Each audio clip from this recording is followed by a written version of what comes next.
Welcome to the June edition of the American Journal of Physiology, Heart and Circulatory Physiology Video Table of Contents, or From the Editor's Desk. It's summer in the Northern Hemisphere, and that means that many of us are planning vacations and getting things accomplished that have escaped us during the academic year. AJP is happy to provide you with some great research to peruse this month. In this regard, AJP has now rolled out its continuous publication model. So you will see papers published each month in batches as they are ready. Once a full month is populated, this video table of contents will be produced in the future. For June, we've published 4 review articles, 5 editorial focus pieces, and 38 original research articles. I know you're anxious to get a taste, so let's get started. In a review article by Tunin et al., the therapeutic role of brown adipose tissue is discussed. The review concentrates on brown adipose tissue being therapeutic in obesity and metabolic disorders and vascular tone. Substances secreted by brown adipose tissue may have favorable effects on metabolism and on the heart. This novel review is sure to be thought-provoking in an area given little attention. Technical aspects of optical mapping of intracellular calcium in the myocardium is reviewed by Jaimes et al.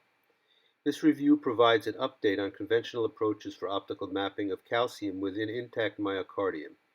In doing so, a brief history of calcium probes is provided, and non-ratiometric and ratiometric probes are discussed, including probes for imaging sarcoplasmic reticulum calcium and probes compatible with potentiometric dyes for dual optical mapping.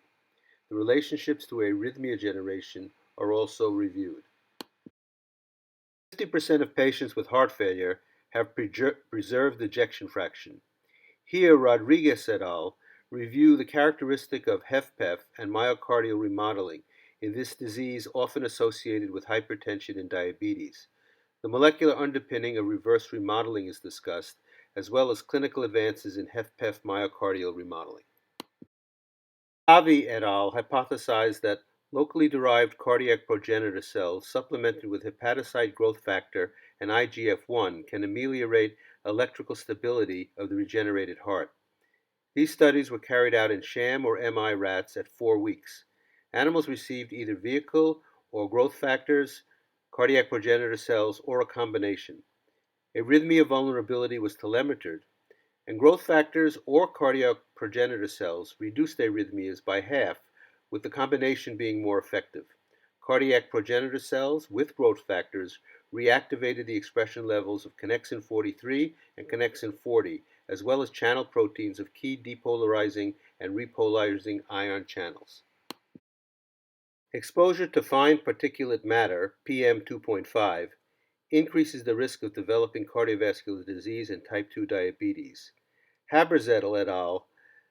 Examined the effects of concentrated ambient PM2.5 on vascular insulin sensitivity and circulating endothelial progenitor cells.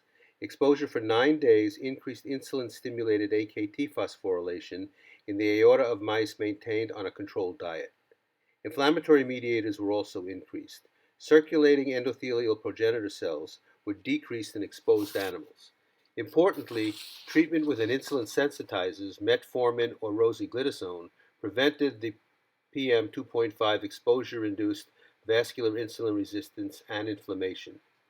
Impaired vascular insulin sensitivity may be an important mechanism underlying PM2.5-induced vascular injury. Pharmacological treatment to sensitize insulin resistance may be protective in exposed individuals. Finally, Kovacs et al.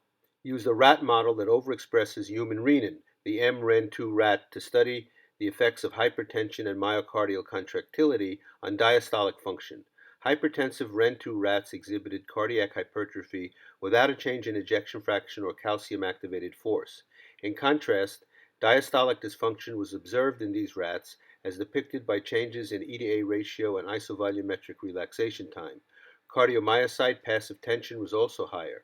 Importantly, the phosphorylation of the giant protein titin was observed, as well as a twofold overexpression of protein kinase C alpha in REN2 rats. These data suggest a link between the activation of the renin-angiotensin system and increased titin-based stiffness through phosphorylation of titin's PEVK element. contributing to diastolic dysfunction.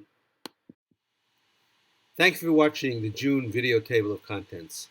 Remember to look for batches of papers published at various intervals throughout the month. Don't forget our large array of podcasts and follow us on Facebook and Twitter. And don't forget to send us your best work now. We'll see you next month.